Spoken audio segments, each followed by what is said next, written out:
Hey YouTube, Ed here with Jack of all trades and welcome to another video. So today let's build a campfire.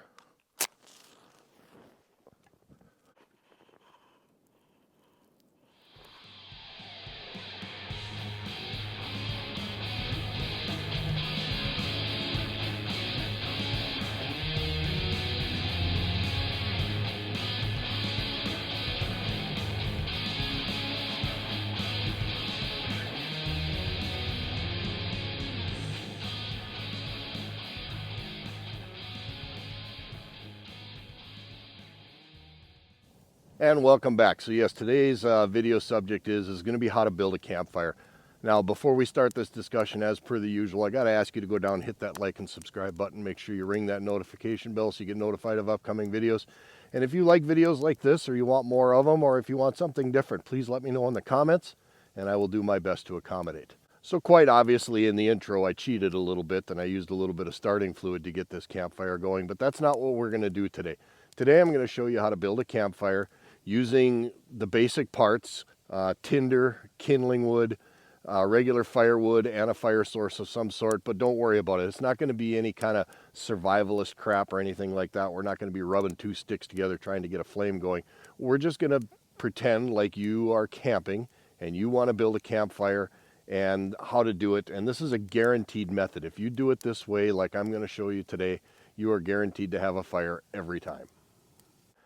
All right, so let's go ahead and build a campfire. Now let's take you right back to your high school science days.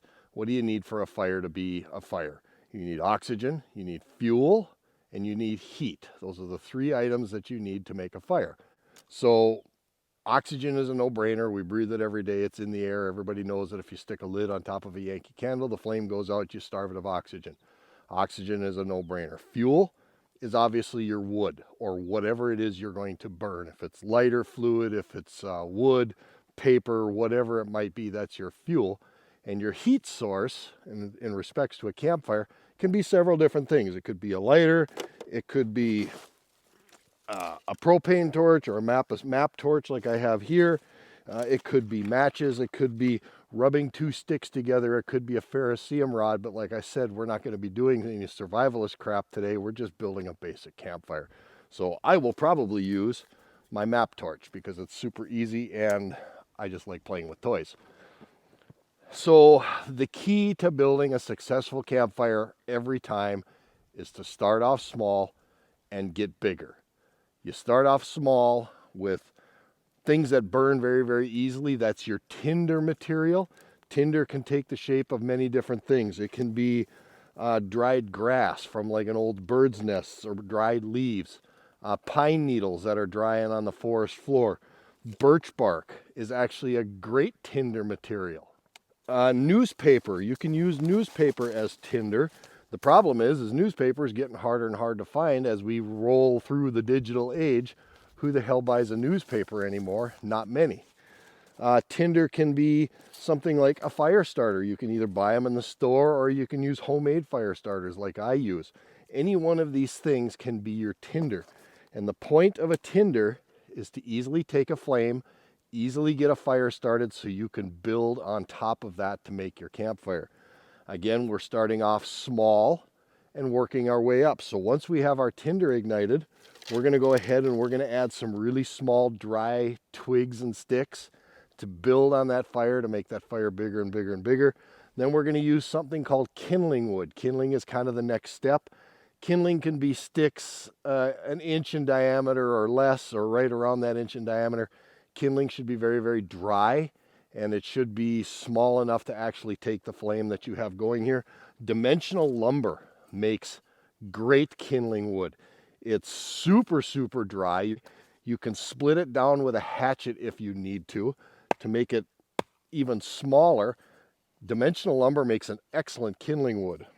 Once your kindling wood is well established, then you can add your regular firewood. Now, regular firewood, you might be picking it up off the forest floor. You might be getting it from the campground. You might be buying it from a store. Store-bought firewood is actually really good firewood. It's exceedingly dry, takes a flame really well, and it burns very, very easily. The stuff you get in the campground is generally split. It's generally decent, but you never know how dry it's going to be. And if you do have some moisture on your wood, your initial fire has to be good and hot, and you have to have that coal base going to help dry the wood out before it'll burn readily. If you're picking wood up off the forest floor, again, you want to have the driest wood you can, and you'll want to try to split it if you can. You don't ever want to put a whole log on. Split wood works a whole lot better, because when you've got wood that's split, you've exposed that dry fibrous material in the middle, and this actually will burn better than the outside. Now, this isn't a great example because this is birch, and birch is obviously covered with birch bark, and birch bark burns really, really well.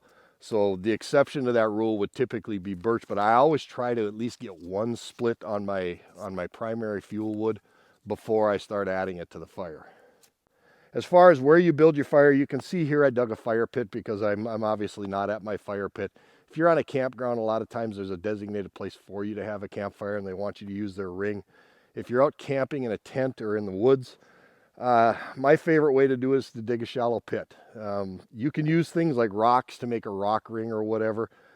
I prefer a shallow pit for a couple of reasons. One, it does a really good job of containing the fire, and two, it kind of shelters the fire from the wind a little bit, and three, when it comes time to leave, you have a pile of dirt here that you can put on top of that fire to help extinguish it, so you're not that guy burning down the woods because you left your campfire going.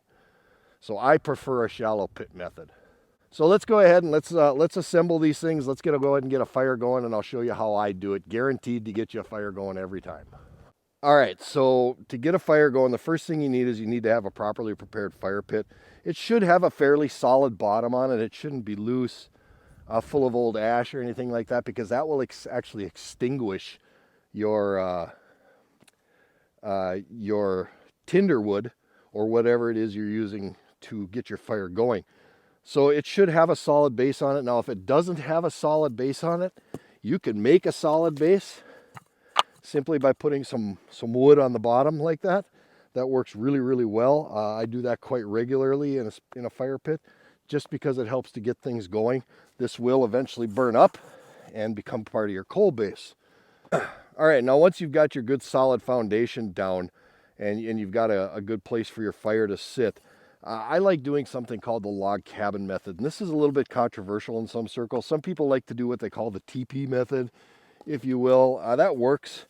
There's nothing wrong with the TP method. I just prefer the log cabin method because maybe it's a little because I'm type A. I don't know, but it works really well for me. So I'll just take some really dry lumber and some really dry wood, and I'll make kind of a bit of a log cabin. And then in the middle here, I will put whatever I'm going to use for tinder. So I've got some newspaper here. We can take and we can ball that newspaper up. We can put that down here.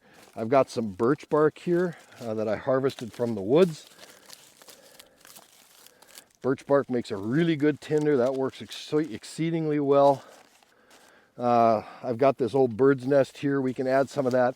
All of this stuff works really, really well for tinder. Or if you want to use fire starters, you certainly can. Fire starters work really well, but if you don't have fire starters, all of these things that I'm using will work very, very well to start a fire. So then I'll get a whole bunch of tinder down inside my room of my log cabin. Or then I'll have some sticks on the ready. So when the fire gets going, when my tinder gets going, I can add these small sticks right to it. So we're going to go ahead and we're just going to take my torch and we're going to get my tinder going. So once the tinder is going and it starts actually making a flame, that's the key to it. It's got to have flame. You can go ahead and you can start adding your smalls on top.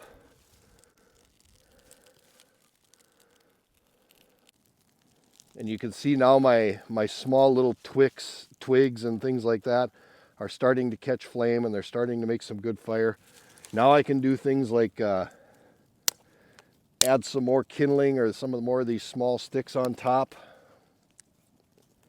Again, the key is to start small and build up big as the flame grows. The kind of general rule of thumb with fire is don't add wood until the flames start going above your fuel source that is in your fire currently. So the fire is starting to go above it. I can add some more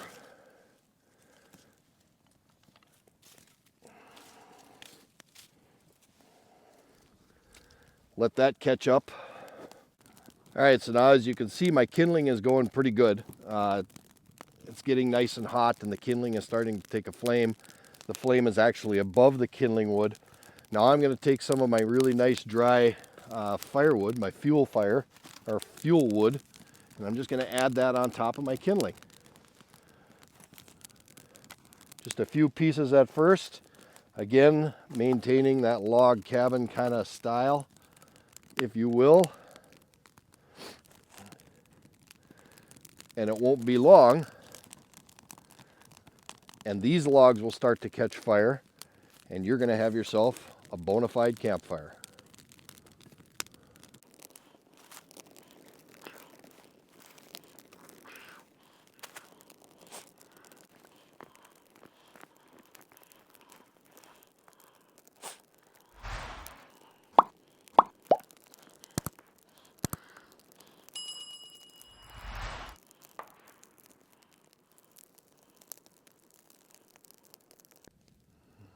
And there you have it. Now you can see that the fuel wood is fully engulfed in flame.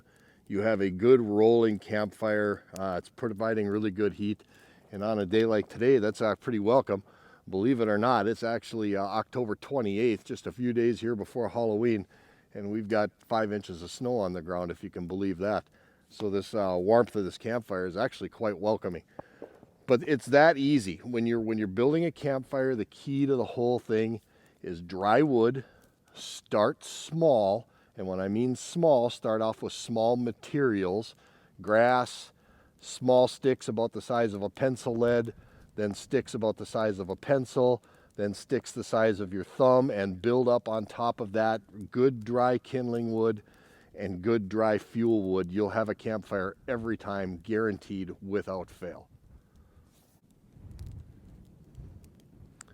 So the thing that I really like about the log cabin method of building a campfire is it actually creates a bit of a draw. It allows the heat to come up through kind of like a chimney, and you can see right here on the side of the campfire, the smoke is kind of getting sucked into the fire because the fire is creating a draft because of the way the wood is oriented, and it kind of makes an updraft, and it makes the fire much more readily acceptable to burning.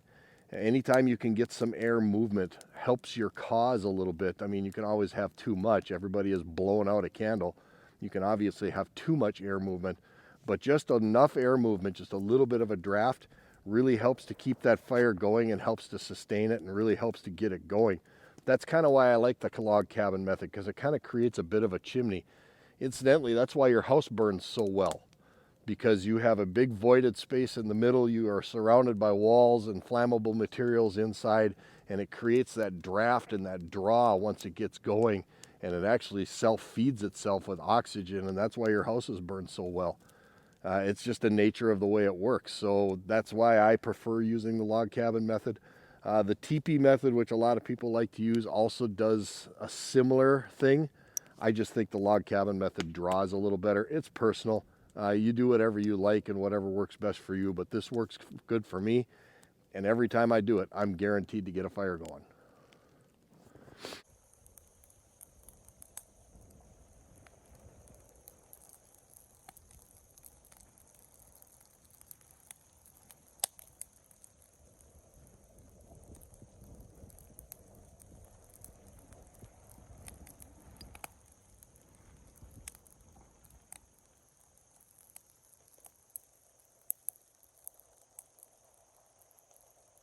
And there you have it.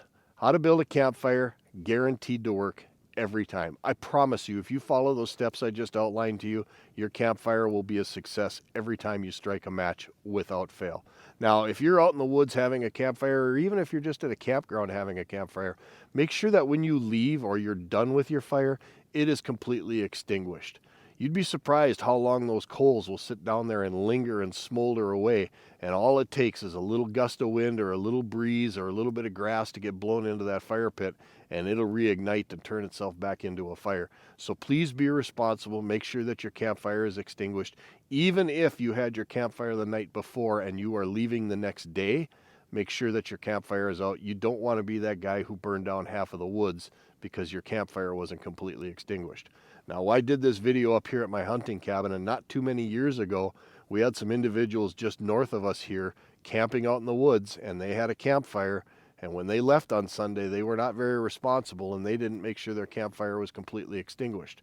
As a result, it reinstituted itself as a fire and ended up burning up thousands and thousands of acres of timber as a result of it. Millions of dollars lost in resources and materials, manpower, and the timber that was lost, all because a couple of knuckleheads didn't make sure their campfire was completely extinguished and burned down half the woods as a result of it.